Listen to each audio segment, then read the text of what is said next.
બનાસકાંઠા જિલ્લામાં જે પ્રમાણે છેલ્લા 3-4 દિવસથી ધોધમાર વરસાદ વરસી રહ્યો છે તેના કારણે ક્યાંક ખુશી તો ક્યાંક નુકસાનના કારણે લોકો દુઃખી થઈ રહ્યા છે। પરંતુ બનાસકાંઠા જિલ્લાના સરહદી વિસ્તાર નડાબેટ વિસ્તારમાં પડેલા ભારે વરસાદના પગલે ચારે બાજુ પાણી જ પાણી કરી દીધું છે। આ નડાબેટ વિસ્તાર છે, સામાન્ય દિવસોમાં અહીંયા લોકો આવતા હોય છે તો અહીંયા રણ હોય છે, પાણીની પણ મોટી તંગી રહેતી હોય છે। પરંતુ ચોમાસા દરમિયાન આ વખતે જે ભારે વરસાદ પડ્યો છે ને તેના કારણે ચારે બાજુ જ્યાં નજર કરીએ ત્યાં માત્ર પાણી જ પાણી નજર જોવા મળી રહ્યું છે। आप जे प्रमाणे दृश्यों जोई रह्या छो कि कुदरती दरियो होय ते रीतेना दृश्यों अहीं जोवा मळी रह्या छे।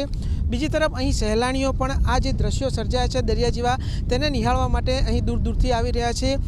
सामान्य दिवसों जे प्रमाणे अहीं रण विस्तारने लोको जोवा माटे आवता होय छे ते ज प्रमाणे ચોમાસાની અંદર જે આ વખતે વરસાદી પાણી ભરાયા છે રણની અંદર તેને જોવા માટે પણ અહીં લોકો આવી રહ્યા છે। ત્યારે કહી શકાય કે જે પ્રમાણે વરસાદી માહોલ સર્જાયો છે બનાસકાંઠા જિલ્લામાં, લોકો અહીં જે નડાબેટ વિસ્તાર છે જે ટુરિઝમ તરીકે જે પ્રખ્યાત છે તેને ડેવલપ કરવામાં આવ્યો છે ને તેના કારણે આજુબાજુના વિસ્તારમાં જે વરસાદ ખાબક્યો છે ને તેના કારણે હાલમાં દરિયા જેવો માહોલ સર્જાયો છે।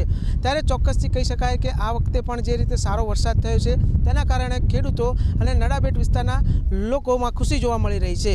Rohit Thakor, VTV news, Banaskantha.